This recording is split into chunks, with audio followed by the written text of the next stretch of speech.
नमस्कार दोस्तों, स्वागत है आपका एक बार फिर मेरे चैनल पे। तो बात करते हैं हम अगले 24 से 48 घंटों या 72 घंटों के मौसम की। तो सैटेलाइट इमेज से शुरुआत करें और उत्तर भारत से शुरुआत करें तो उत्तर भारत में अभी आपने देखा कि काफी अच्छा जो प्री मानसूनी गतिविधियां देखने को मिली है, यानी कि धूल भरी आंधी तो चली है, उसी के साथ साथ काफी यानी कि मूसलाधार बारिश। कहीं कहीं पर 22 तारीख 23 तारीख को यानी कि कल पीक था, आज उसमें थोड़ी सी हो सकता है कि यानी कि कम हो कल से, पर बारिश की गतिविधियां यहाँ पर जारी है, आज भी कई इलाकों में होने की संभावना है। तो क्या हो रहा है कि एक जो चक्रवाती हवाओं का क्षेत्र, यदि हवाओं की स्थिति में मैं दिखा दूं तो आप देखिए, एक चक्रवाती हवाओं का क्षेत्र सिंध के ऊपर बना हुआ है। यहाँ से एक तरफ रेखा जा रही है और दूसरे चक्रवाती हवाओं का क्षेत्र के साथ मिल रही है, जो कि बीकानेर के जस्ट थोड़े उत्तर पूर्व में बना हुआ है। कल ये लगभग यहाँ था, तो यानी कि लगातार, और जो मैदानी इलाके हैं यहाँ पर पूर्वी हवाएं आ रही है, पूर्व पूर्व की दिशा से आप देख सकते हो। और इसी के साथ राजस्थान में आप देखिए, राजस्थान में जो दक्षिण पश्चिमी हवाएं गुजरात से होती हुई आ रही है, तो ये दोनों हवाएं ही नमी वाली हवाएं हैं जो कि उत्तर भारत में यहाँ पर पूरे पहुंच रही है। साथ ही एक पश्चिमी विक्षोभ बना हुआ था जो कि अब धीरे धीरे जो लद्दाख के इलाके में यहाँ पर यह आगे बढ़ रहा है। तो इसी पश्चिमी विक्षोभ के चलते हम देखा कि काफी अच्छी बारिश उत्तर भारत के कई इलाकों में देखने को मिली, जैसे दिल्ली एनसीआर हो गया, पंजाब, हरियाणा, उत्तर प्रदेश के कई इलाकों के साथ साथ पूर्वी राजस्थान, मध्य प्रदेश के साथ साथ मध्य भारत में भी अभी प्री मानसून गतिविधियां शुरू हो रही है, मध्य प्रदेश के सारे इलाकों में। तो हमने देखा कि मार्च का महीना कई यानी कि कई राज्यों के लिए शुष्क निकला पूरी तरह से। अप्रैल में भी कोई खास कदर एक्टिविटी नहीं देखने को मिली, और इसी के साथ हमने देखा कि पूर्वी भारत में भी अच्छी बारिश की गतिविधियां देखने को मिल रही थी। एक चक्रवाती हवा क्षेत्र बना हुआ था उड़ीसा वगैरह के ऊपर, पश्चिम बंगाल के ऊपर एक ट्रफ रेखा जो है अभी भी एक यानी कि ट्रफ रेखा जा रही है, जो उत्तर भारत से उठती हुई पूर्वी भारत और उत्तर पूर्व भारत तक विकसित हुई है। तो आप देखिए, पूरे बादल इस इलाके में दिख रही है। ये आपका ये उत्तर प्रदेश हो गया, मध्य प्रदेश, यहाँ पर उत्तर भारत में दिख रही है बादल, पहाड़ी इलाकों में भी। और इसी के साथ साथ पूर्वी भारत में पैचे अब देखिए बादल दिख रहे हैं। छत्तीसगढ़ के इलाके में, छत्तीसगढ़ में भी बारिश की चिन्ह देखने को मिल रही है, विदर्भ के भी कुछ इलाकों में दिख रही है। केवल जो दक्षिण भारत है यहाँ पर बारिश की गतिविधियों में, जो कि इतनी ज्यादा भारी बारिश हो रही थी बेंगलोर वगैरह में, जो 100 मिलीमीटर के ऊपर एक दिन में हो गया था, सारे इलाके में बाढ़ आ चुकी थी, कई इलाके यानी कि बारिश के चपेट में काफी ज्यादा यानी कि गंभीर हो चुका था स्थिति। तो दक्षिण भारत में बारिश में काफी कमी आई है वेदर एक्टिविटी में। बेंगलोर हो गया, तमिलनाडु, रायलसीमा, पूरा कर्नाटका, यानी कि इस इलाके में थोड़ी बारिश में अभी कमी देखने को मिली है। इसी के साथ हालांकि उत्तर पूर्वी राज्यों में अभी भी बारिश की गतिविधियां जारी है। अब देखिए, बादल छाए हुए हैं और मानसून आने तक यहाँ जारी रहने की संभावना है बारिश।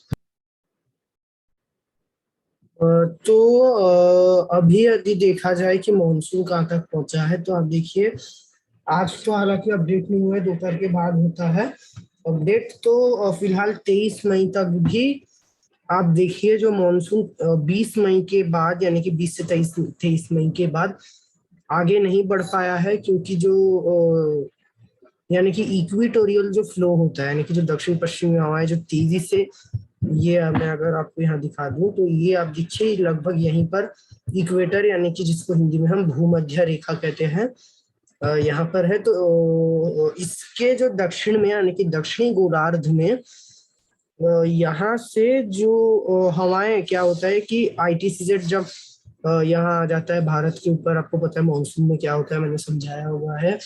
यहाँ पर निम्न दबाव का क्षेत्र स्ट्रांग होने लगता है।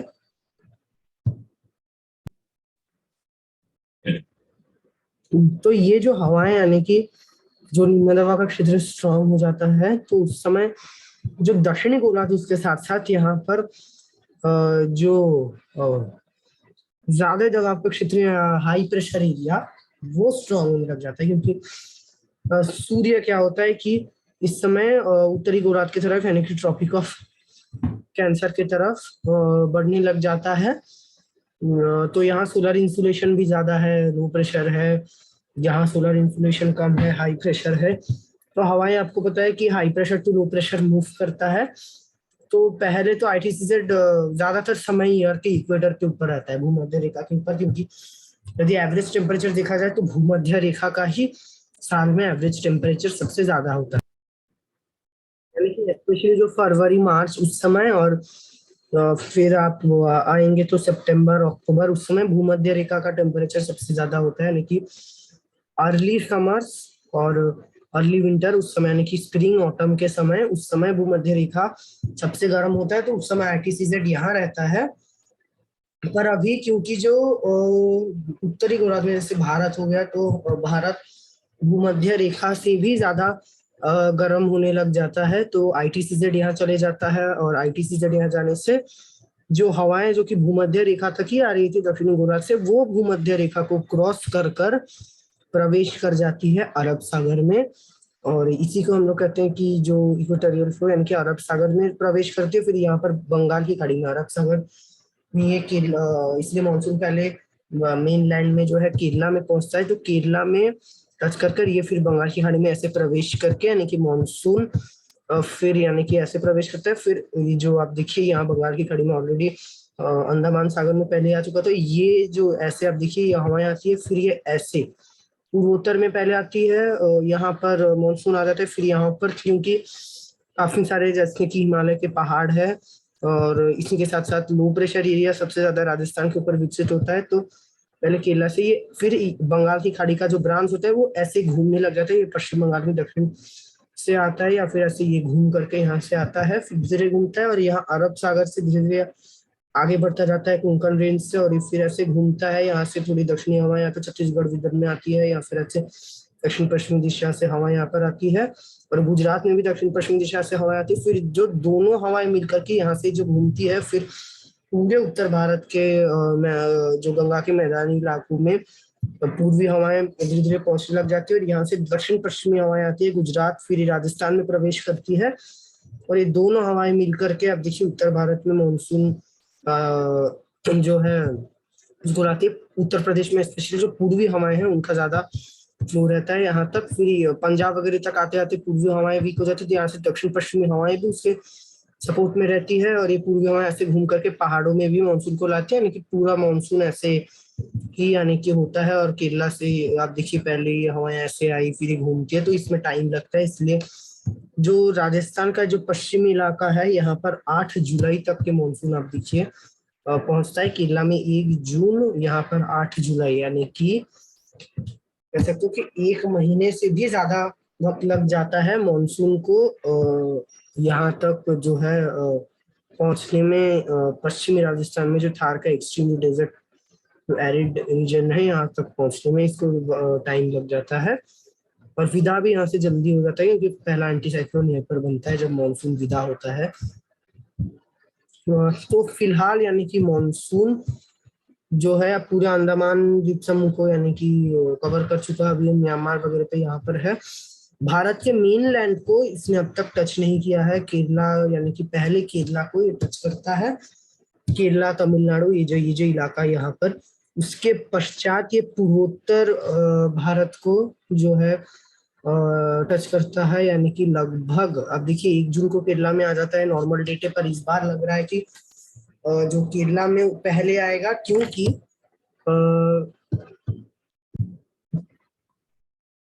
अब देखिए जो अंडमान निकोबार द्वीप समूह में यानी कि ये लगभग 1 सप्ताह और कुछ इलाकों में 1 सप्ताह से भी पहले मानसून आ चुका है। और मानसून का इस बार जल्दी आने का एक मुख्य कारण है जो आपने देखा कि जो साइक्लोनिक तूफान जो आसानी बना, उसने पूर्वोत्तर में कितनी भारी बारिश दी। अब भी यहाँ पर बारिश जारी है, उसके अवशेष तो उचित नहीं हुए, पर बंगाल की खाड़ी से लगातार नमी पहुंच रही है उसके बाद से यहाँ पर।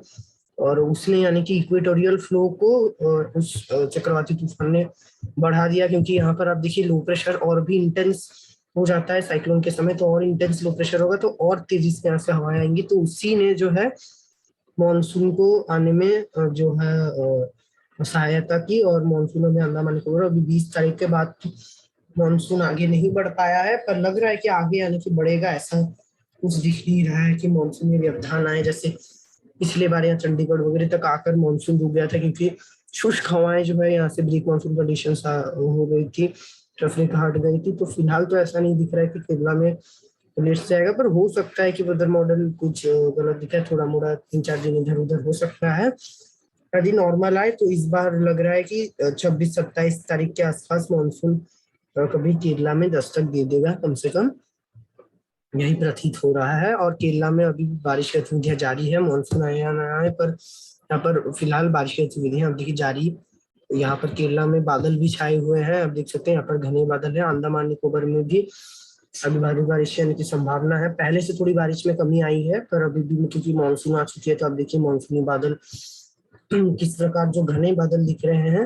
तो बारिश की गतिविधियां यहाँ पर जारी रहेगी, और पूर्वोत्तर में भी बारिश की गतिविधियां मानसून यहाँ पर 4-5 जून जो अब देखिए आने तक जारी रहेगी। तो केरला में जैसे कि मैं डेट्स अभी अभी अगर बता दूं आपको, तो पहला मानसून जो नॉर्मल डेट है वो 22 मई है, जो कि अंडमान निकोबार के लगभग सभी हिस्सों को ये 22 मई तक कवर कर जाती है। और फिर इसके बाद जो मानसून जो नेक्स्ट जो ट्रेवल करता है, जो नेक्स्ट मेजर जो दिखता है ऑब्जर्वेशन में, जो यानी कि कई इलाकों में जब कवर करता है, तब नेक्स्ट हम लोग मार्क करते हैं। तो नेक्स्ट यानी कि भारत में ज्यादा नहीं होता, केवल अंडमान निकोबार के कुछ उत्तरी द्वीप समूह या जो रह चुके होते हैं उसको कवर करता है। और ये यानी कि नेक्स्ट में स्पेशली श्रीलंका और म्यांमार के लगभग आधे हिस्से को, यानी कि लगभग आधे हिस्से के आसपास ये कवर कर जाता है, म्यांमार थाईलैंड यहाँ पर। और इसके बाद जो नेक्स्ट इसका ट्रेवल होता है वो 1 जून को होता है, और 1 जून में जो मानसून है वो अपना पहला दस्तक भारत के मेन लैंड पर देता है। जो अंडमान निकोबार, आपको पता है कि मेन लैंड से तो कनेक्टेड है, यानी कि नहीं है, यानी कि भारत का इलाका है, पर जो है आइलैंड आइलैंड से ये अंडमान निकोबार हो गया, लक्षद्वीप हो गया। तो केरला आपको पता है ये जो मेन लैंड भारत का है, तो 1 जून में मानसून 1 जून को मेनलैंड में दस्तक दे देता है केरला में। और जो आपका तमिलनाडु में के भी कुछ एक दक्षिणी इलाकों में यहाँ पर दस्तक देता है, पर केरला को ही हम मेन कहते हैं। ये मैंने पिछले वीडियो में बताया था, क्योंकि क्या होता है कि शुष्क हवाएं जो है तमिलनाडु में ऐसे चलती है, क्योंकि जो केरला से आप देखिए जो जब पश्चिमी हवाएं ऐसे आएंगी बंगाल की खाड़ी में प्रवेश करती है, यहाँ पर जो हिल्स है जैसे कि कुछ यानी कि यहाँ पर पहाड़ है, तो वो जो है ये पहाड़ के जब पास आपको पता है हवाएं आती है, तो हवाएं ऊपर चढ़ती है, तो सारा मॉइस्चर जहां से आने के आ रहे होते हैं, क्योंकि केरला इस पहाड़ के पश्चिम में पड़ता है, तो पश्चिम के सारे इलाके में यहाँ पर ये मॉइस्चर को जो है आप कह सकते हो कि डाल देता है। और फिर ये हवाएं क्योंकि हल्की हो जाती है तो आराम से ऊपर उठ जाती है, फिर जब ये नीचे आती है तो शुष्क होती है, और शुष्क हवाएं यानी कि ज्यादा मॉइस्चर तमिलनाडु में नहीं पहुंचता है, तो यहाँ पर मानसून में दक्षिण पश्चिमी मानसून में काफी कम बारिश देखने को मिलती है। उत्तर पूर्वी मानसून में जब मानसून रिट्रीट करता है तो जो है उस समय यानी कि बारिश अच्छी तरीके से मिलती है। अभी थोड़ा यानी कि प्रॉब्लम हुआ था वीडियो में, तो उसके लिए मैं क्षमा चाहता हूँ, यानी कि थोड़ा कुछ नेट का इशू हुआ था, इसी के चलते यानी कि स्टॉप हो गया था। तो अभी मैं फिर से आपको कंटिन्यू करते हैं वीडियो को आगे। तो इसके बाद मानसून का जो नेक्स्ट कहते जो ट्रेवल होता है वो 5 जून को होता है। और इस समय मानसून के शुरुआती दौर में क्या होता है कि जो अरब सागर का ब्रांच है वो ज्यादा स्ट्रांग रहता है, जो पश्चिम इलाके में जो कोंकण रीजन में मानसून स्ट्रांग रहता है। इसके बाद जब मानसून अंत में जाता है, जब उत्तर भारत में पहुंचता है, उस समय बंगाल की खाड़ी यहाँ पर मध्य स्पेशली इस समय यानी कि 15-20 जून इस समय के आसपास बंगाल की खाड़ी का ब्रांच जब मानसून गुजरात वगैरह से यहाँ पर रहता है, तो बंगाल की खाड़ी का ब्रांच स्ट्रांग हो जाता है, और अरब सागर गुजरात में थोड़ा वीक हो जाता है। तो 5 जून को लगभग आधा गोवा, दक्षिण आंतरिक कर्नाटका, बैंगलोर वगैरह में और रायलसीमा के इलाके में मानसून कवर कर जाता है, और लगभग पूरे पूर्वोत्तर को ये एक ही साथ में 5 जून को कवर कर जाता है, केवल पश्चिमी असम और पश्चिमी मेघालय के 1-2 इलाके को छोड़कर। 10 जून को मानसून पूरे गोवा यानी कि लगभग संपूर्ण दक्षिण प्रायद्वीपीय भारत, केवल आंध्र प्रदेश के कुछ इलाके, तेलंगाना के कुछ इलाकों को छोड़कर पूरे कर्नाटका को, लगभग आधे तेलंगाना और लगभग आपका 75 to 80-90% आंध्र प्रदेश को ये कवर कर गया होता है। और पश्चिम बंगाल के जस्ट कुछ एक बॉर्डर इलाकों में याची करने के लिए जो इलाका है इसको कवर करता है। इसके बाद मानसून का नेक्स्ट जो ट्रेवल होता है, जो दिखता है, वो 15 जून को है, तो 15 जून को लगभग पूरा महाराष्ट्र कवर हो जाता है, दक्षिणी छत्तीसगढ़ के मध्य और दक्षिणी इलाके कवर होते हैं, जिसमें कि राजधानी रायपुर भी आता है। रायपुर के साथ साथ जो इसके नीचे सारे दक्षिणी इलाके, जगदलपुर, बस्तर, ये पूरे इलाके आ जाते हैं। यहाँ पर नागपुर वगैरह पूरा यानी कि महाराष्ट्र कवर हो जाता है 15 जून को। मुंबई तो 10-11 जून के आसपास मुंबई को मानसून कवर करता है। और 15 जून को गुजरात के कुछ एकदम दक्षिणी इलाके जो नवसारी वगैरह, फलगढ़ वगैरह में, यहाँ पर महाराष्ट्र के इस इलाके में भी कवर करती है। और दक्षिणी मध्य प्रदेश के कुछ एक इलाके जो कि महाराष्ट्र से एकदम सटे हुए हैं, इसको 15 जून को कवर करती है। यानी कि मध्य प्रदेश को फर्स्ट टच मानसून अपना 15 जून को होता है, मध्य प्रदेश और छत्तीसगढ़ को। पूरा पश्चिम बंगाल एक ही साथ में 15 जून को कवर हो जाता है, पूर्वी बिहार भी, और सिक्किम 10 जून को ही हो गया होता है। और इसी के साथ नेक्स्ट मानसून जो अपना साथ देता है वो 20 जून को होता है, जिसके साथ ये पूरे उत्तरी छत्तीसगढ़ को, पूरे छत्तीसगढ़ को कवर कर जाता है। लगभग आधे से ज्यादा मध्य प्रदेश कवर हो जाता है, पूरा बिहार, पूर्वी उत्तर प्रदेश में मानसून, यानी कि उत्तर भारत में मानसून अपना पहला प्रवेश जो है 20 जून को देता है, जब ये पूर्वी उत्तर प्रदेश के कुछ इलाके, बिहार के कुछ इलाके और पूरा झारखंड भी 20 जून को कवर होता है, यानी कि झारखंड के पूर्वी इलाके 15 जून को और बाकी सारे इलाके 20 जून को कवर हो जाता है। और ये जो है आपका इसके बाद मानसून अपना नेक्स्ट ट्रेवल, यानी कि इस समय जब ये जो 20 जून के बाद, 15-20 जून के बाद, ये जो 20 जून को ये गुजरात के भी जो पूर्वी इलाकों में वडोदरा, भरूच, सारे इलाके, सारे इलाके कवर हो जाते हैं। दक्षिण में जूनागढ़, बदल के आसपास भी जो ये जो इलाका मैं अगर आपको दिखा दूं, ये जो वेरावल, यहाँ पर ऊना, भावनगर, ये इलाका कवर हो जाता है 20 जून तक। ये नॉर्मल डेट्स हैं जो कि मैं बता रहा हूँ। कभी कभार यानी कि लेट होता है, कभी कभार जल्दी आ जाता है, जैसे इस बार देखने को मिला कुछ जो अंडमान वगैरह में जल्दी आ गया। और 25 जून को जो, यानी कि इसमें और भी इनमें एक जो चीज आपको बता रहा था,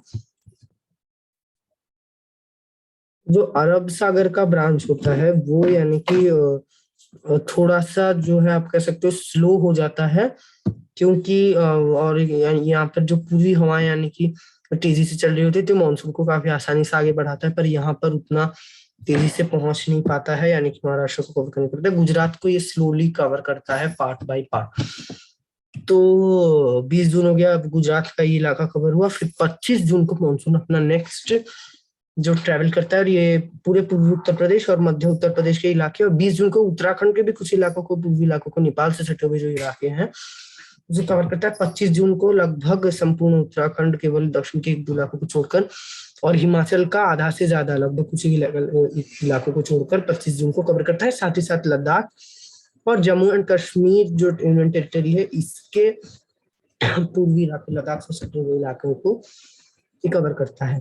फिर 30 जून को ये संपूर्ण उत्तर प्रदेश, संपूर्ण मध्य प्रदेश और 25 जून को मध्य प्रदेश के लगभग सभी हिस्सों को, केवल ग्वालियर, जो ग्वालियर का जो हिस्सा है इसको छोड़कर, 30 जून को पूरे मध्य प्रदेश, पूरे उत्तर प्रदेश, हरियाणा के कुछ इलाके, पंजाब के जो उत्तरी इलाके हो गए आपके, चंडीगढ़ वगैरह, दिल्ली एनसीआर में हालांकि नॉर्मल डेट 27-28 तारीख के आसपास है ये, क्योंकि 30 जून इसलिए बोलते हैं क्योंकि 30 जून हम जो देखते हैं कि काफी इलाके, ये जो पूरा इलाका देखिए, थोड़े बड़े इलाकों को देखकर कहते हैं।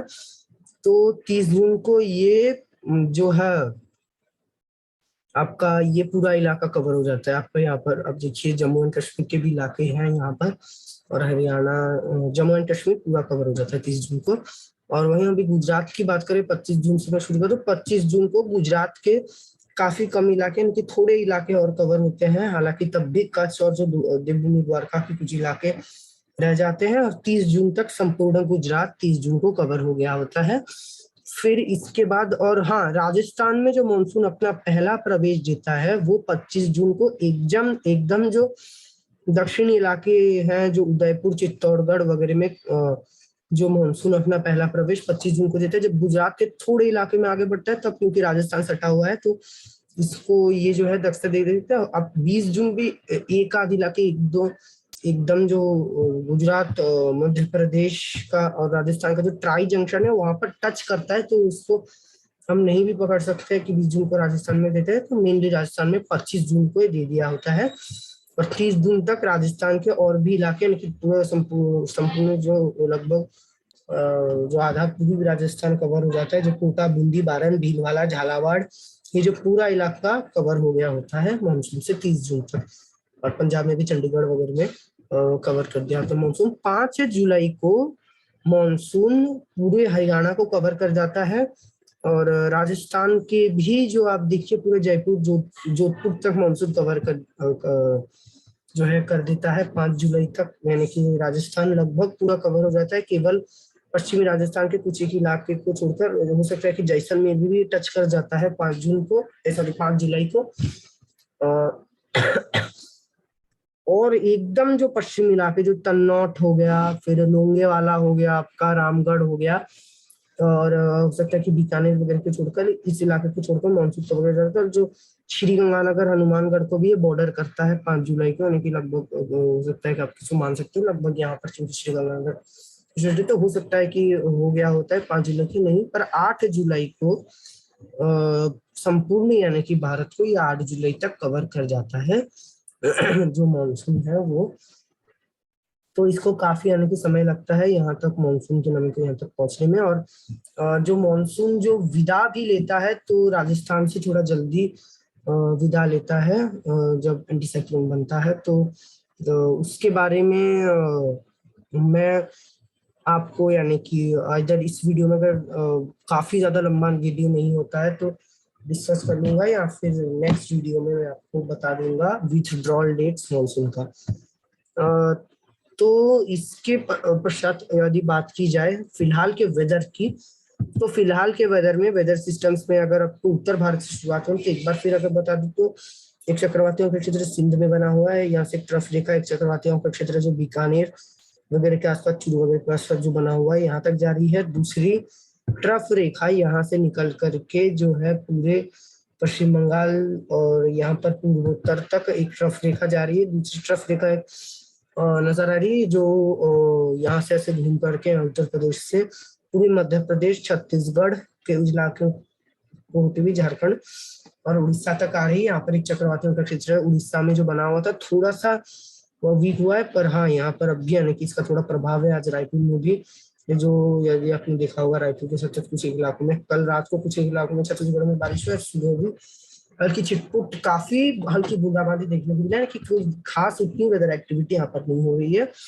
गर्मी से हल्की फुल्की राहत है। उत्तर भारत में हालांकि काफी ज्यादा राहत मिला है। दिल्ली में जो टेम्परेचर 43-44 कल परसों चल रहा था, वो 10 डिग्री तक गिर करके 33 में आ चुका है। तो यानी कि काफी अच्छा यहाँ पर मूसलाधार बारिश देखने को मिली। तो जो है टेम्परेचर 10 डिग्री तक गिर करके 33 तक आ चुका है। तो गर्मी से काफी ज्यादा राहत मिली है, क्योंकि 33 डिग्री यानी कि होता है, पर यानी कि इतना ज्यादा भी गर्म नहीं होता है, तो लोगों को काफी राहत देखने को मिली है।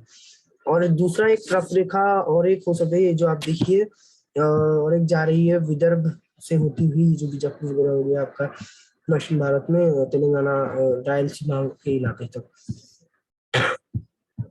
तो फिलहाल वेदर एक्टिविटी की बात की जाए तो वेदर मॉडल अब देखिए संकेत भी कर रहा है पश्चिम विक्षोभ अभी जा रहा है यहाँ पर, यानी कि अप्रैल के महीने में तो ज्यादा पश्चिम विक्षोभ दिखा नहीं, मार्च अप्रैल में, और मई के महीने में काफी कम दिखता है। पर इस बार ये एक अपवाद है, क्योंकि मई में अपर लैटिट्यूड में जाता है, भारत की तरफ ज्यादा आ नहीं पाता है, यहाँ पर ईस्टर्ली शुरू हो जाता है। तो मई के महीने में हालांकि इस बार पश्चिम विक्षोभ दिख रहे हैं सशक्त वाले, तो ये सशक्त थोड़ा है पश्चिम विक्षोभ। तो पहाड़ों में फिलहाल बारिश दे रहा है सारे इलाकों में, उत्तराखंड, हिमाचल प्रदेश, जम्मू कश्मीर, इस सारे इलाकों में बारिश, एकाध इलाकों में हो सकता है कि बर्फबारी या फिर जो है ओलावृष्टि हो जाए पहाड़ों में, यानी कि ओले गिर जाए।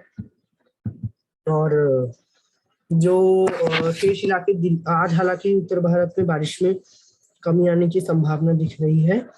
और ये जो वेदर मॉडल दिखा रहा है, हो सकता है संपूर्ण सटीक ना हो, कुछ और भी इलाकों में हो जाए, क्योंकि पूर्वी हवाएं सारे इलाके आप देखिए पहुंच रही है। तो आज भी उत्तर प्रदेश के कई इलाकों में बारिश की संभावना पूरे उत्तर प्रदेश के ज्यादातर इलाकों में ही बनी हुई है, और पश्चिमी उत्तर प्रदेश में चांस ज्यादा है। दिल्ली एनसीआर में आज भी बारिश जो की चांस है, पंजाब के लगभग सभी हिस्सों में बारिश हो सकती है, होने के चांसेस हैं। हरियाणा में भी और पूर्वी राजस्थान के एक आध इलाके में आज भी बारिश की संभावना है। कल जयपुर वगैरह तक बारिश दिखी थी, कोटा, जयपुर, अलवर, इस इलाके में, अलवर वगैरह में भी आज भी बारिश की संभावना दिख रही है।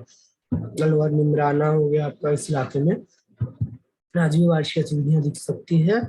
और हालांकि पश्चिमी राजस्थान शुष्क और गर्म ही बना रहेगा, पर यहाँ पर हीट वेव जो है पूरा हट चुका है उत्तर भारत से, पश्चिमी राजस्थान से भी हटा है, क्योंकि यहाँ पर जो दक्षिण और दक्षिण पश्चिमी दिशा से जो हवाएं यहाँ पर पहुंच रही है, वो हवाएं यहाँ पर तापमान को थोड़ी गिराई है, थोड़ी सी नमी भी हल्की फुल्की बढ़ी है यहाँ पर, क्योंकि गुजरात से आ रही है यहाँ पर। तो उत्तर भारत में यानी कि बारिश की गतिविधियों में धीरे धीरे अब कमी आएगी। हालांकि आज जो शाम को बारिश है वो धीरे धीरे जो है पश्चिम से पूर्व की तरफ मूव करेगा। आज शाम को मध्य भारत में बारिश दिखेगी, हो सकता है पैची रेन गरज के साथ हल्की फुल्की। तो पूरी उत्तर प्रदेश बिहार में अब देखिए आज बारिश हो सकती है, आगरा अलीगढ़ वगैरह में भी, जयपुर के आसपास, झांसी के आसपास, ग्वालियर, जो शिवपुरी हो गया, गुना, ये जो अलवर, यहाँ पर आज दिख सकती है आज भी बारिश की। धीरे धीरे कल से मौसम साफ धीरे धीरे होने लगेगा, कल परसों से। हालांकि तब भी कल 26 तारीख को उत्तर भारत धीरे धीरे साफ होगा, और उत्तर भारत में जो उत्तर पश्चिम दिशा से हवाएं लगभग समाप्त हो गई थी, वो हो सकता है कि राजस्थान से एक बार फिर आप देखिए शुरू हो जाए। पर दिल्ली में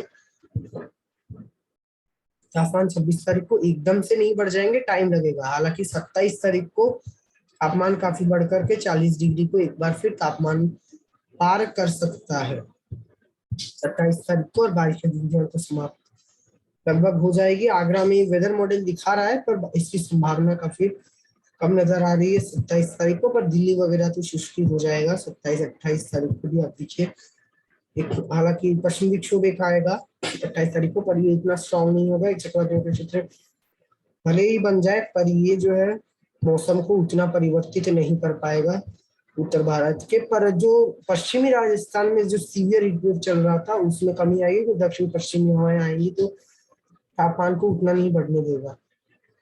29-30-1 तारीख को भी आप देखिए गर्मी काफी ज्यादा उत्तर भारत में बनी रहेगी, केवल जो पश्चिमी विक्षोभ जब 30-31 पंजाब में, तब जो है गर्मी से थोड़ी राहत रहेगी। देखिए 1-2 तारीख को भी लू लगातार यहाँ पर उत्तर भारत में चलती रहेगी। हालांकि ट्रैफिक बनेगा, ये होगा 1-2 तारीख को, तो उसके बारे में आपको आगे बताऊंगा। तो उत्तर भारत में अब 26-27 तारीख के बाद एक बार फिर जो है तापमान बढ़ने लग जाएगा।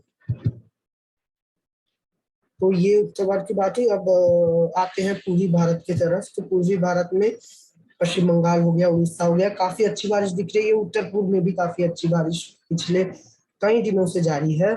बिहार में भी कभी कभार यानी कि छिटपुट बारिश दिख रही है, बिहार, झारखंड, इस क्षेत्र में। तो बारिश की गतिविधियां अभी भी बिहार में आज कल संभावित है। बिहार, पश्चिम बंगाल, झारखंड वगैरह हो गया 25-26 तारीख, यानी कि यहाँ पर बारिश की गतिविधियां जारी रहेगी। जैसे दिन में तापमान बढ़ेंगे बारिश होगी। पूर्वोत्तर में भी बारिश गतिविधियां कई इलाकों में की जारी रहने की संभावना है। मानसून आने तक जैसे बोला है, तो यहाँ पर जारी रहेगी। तो इसके यानी कि प्री मानसून गतिविधियां, इसके बाद यदि बात करें हम मध्य भारत की, तो मध्य भारत में ये जो आपका हो गया छत्तीसगढ़ में बारिश की गतिविधियों की संभावना है आज। अब देखिए उत्तर भारत से जो बारिश कैसे आएगा, यहाँ पर नमी भी आ रही है, तो आज दिन के समय बारिश की गतिविधियां दिख सकती है छत्तीसगढ़ के साथ साथ विदर्भा, पूरे छत्तीसगढ़ में संभावना है। विदर्भा, उड़ीसा, इसी के साथ साथ मध्य महाराष्ट्र, मराठवाड़ा में संभावना नहीं, काफी कम है बारिश की। हालांकि मध्य प्रदेश में स्पेशली पूर्वी और हो सकता है पश्चिम मध्य प्रदेश के भी कई इलाकों में आज बारिश की गतिविधियां, भोपाल वगैरह में भी दिख जाए, जबलपुर, इस क्षेत्र में भी बारिश की गतिविधियां दिख जाए। कल भी बारिश की संभावना है इस क्षेत्र में बनी हुई है कल। हालांकि जो 26 तारीख को छत्तीसगढ़ में बारिश की संभावना कम है, छत्तीसगढ़ और पूर्वी मध्य प्रदेश में। पर छत्तीसगढ़ में 26 तारीख को हो सकता है कि विदर्भा और पश्चिम मध्य प्रदेश में कुछ एक मेघगर्जना वगैरह दिख जाए। कोई उतनी ज्यादा वेदर एक्टिविटी मध्य भारत में एकदम मूसलाधार बारिश नहीं दिखेगी जो तापमान को काफी ज्यादा घटा दे, जो कि उत्तर भारत में दिखी है कई दिनों के बाद। तो उतनी बारिश मध्य भारत को नहीं दिखेगी। इसके बाद यदि बात की जाए तो मुंबई के साथ साथ ही जो गुजरात में अभी आपने देखा कि गुजरात में तापमान उतना ज्यादा बढ़ नहीं पा रहा है, जो पूर्वी गुजरात है स्पेशली यहाँ पर के जो वडोदरा सूरत ये जो क्षेत्र में यहाँ पर जो काफी ज्यादा यहाँ पर बढ़ा हुआ था तापमान, क्योंकि अभी अरब सागर से जो सर्द वो विकसित हो रहा है, तो यहाँ पर तापमान ज्यादा नहीं बढ़ेगा, तो बारिश की संभावना यहाँ पर काफी कम है। हो सकता है कि कुछ एक इलाकों में दिन में अचानक बारिश आ जाए, कि नमी यहाँ पर पहुंच रही है। और मुंबई वगैरह में भी बारिश की गतिविधियां हो सकता है कि दिख जाए, बादल वादल छा जाए दिन के समय। यहाँ पर भी तापमान ज्यादा नहीं बढ़ पाएगा, लेकिन कि लगातार तेजी से अरब सागर से पश्चिमी दक्षिण पश्चिमी हवाएं यहाँ पर चले जा रही है, जिसने की गर्मी से राहत जो कि गर्मी से राहत दे रहा है। यानी कि पूरे जो कोंकण एरिया में हालांकि और बारिश नहीं होने से भी यहाँ पर राहत बना रहेगा। गर्मी हो सकता है कि थोड़ी हल्की उमस भरी गर्मी दिन में हल्की दिखे, पर उतनी ज्यादा गर्मी यहाँ पर तापमान उतना ज्यादा नहीं रहेगा। 35 के ऊपर तापमान यहाँ जाने की संभावना नहीं है। और गुजरात में अगले एक सप्ताह तक कम से कम बारिश की खास संभावना नहीं है। कुछ इलाकों में ऐसी हो सकता है कभी हो जाए, कोई खास संभावना गुजरात में वेदर एक्टिविटी की नहीं दिख रही है। तो ये मध्य भारत की बात हुई। अब दक्षिण भारत की बात करें, दक्षिण भारत में वेदर एक्टिविटी में काफी कमी आई है। हालांकि अब भी कर्नाटका के हो सकता है दिन के समय कर्नाटका के जो पश्चिमी तट है, यहाँ पर तटीय कर्नाटका में बारिश दिखे। केरला में बारिश की जारी रहेगी, यहाँ पर दिखेगी। यानी कि पश्चिमी कर्नाटका में जो है दक्षिण जो आपका तटीय कर्नाटका में बारिश गतिविधियों की संभावना काफी ज्यादा है। यानी कि यहाँ पर होगी ही बारिश, क्योंकि लगातार पश्चिम दिशा से हवाएं आ रही है धीरे धीरे, क्योंकि अभी मानसून यहाँ पर जैसे जैसे करीब आ रहा है बारिश वैसे वैसे बढ़ेगी। और इसी के साथ हालांकि जो है आपका तेलंगाना के इलाके में बारिश की संभावना कोई खास नजर नहीं आ रही। तमिलनाडु में भी कमी आ जाएगी बारिश में, क्योंकि आपको पता है दक्षिण पश्चिमी मानसून के दौरान तमिलनाडु में बारिश की संभावना कम रहती है। पर कल रायलसीमा और आंध्र प्रदेश में हो सकता है कि कल सुबह दोपहर के दौरान मेघ गर्जना दिख जाए तमिलनाडु वगैरह में भी। पर ज्यादा वेदर एक्टिविटी केरला में सबसे ज्यादा दक्षिण भारत में बारिश गतिविधियां जारी रहने की संभावना है। तो दक्षिण भारत में यदि कहा जाए तो यानी कि ऋतु में दक्षिण भारत के लगभग सभी हिस्सों में बारिश की गतिविधियां रहेंगी। और केरला में सबसे ज्यादा बारिश रहने की संभावना है। 27-28 आप देखिए दीजिए यहाँ पर, क्योंकि मानसून के आने के फेवरेबल कंडीशंस दक्षिण भारत में क्रिएट हो रही है। तो और अंडमान निकोबार वगैरह में भी बारिश की गतिविधियां लगातार हल्की से मध्यम एक दो स्थानों पर भारी जारी रहेगी। लक्षद्वीप में भी बारिश की गतिविधियां कंटिन्यू करने की संभावना दिख रही है। तो क्योंकि यहाँ पर मानसून तो अंडमान निकोबार में आ चुका है, और ये जो पूरा इलाका आप देख रहे हैं यहाँ पर दक्षिण प्रायद्वीपीय भारत, यहाँ पर उतना नहीं कह सकते। पर ये जो पूरा इलाका केरला लक्षद्वीप हो गया तमिलनाडु, ये जो इलाके में मानसून क्योंकि अभी आ रहा है, तो यहाँ पर बारिश की गतिविधियां लगातार जारी ही रहेगी मानसून आने तक। तो ये रहेगा भारत का मौसम अगले कुछ दिनों तक, 24 से 48 घंटों का। और हमने मानसून के डेट्स के बारे में भी डिस्कस किया है। तो आगे के अपडेट्स के लिए देखते रहिए मेरे चैनल को। जय जवान।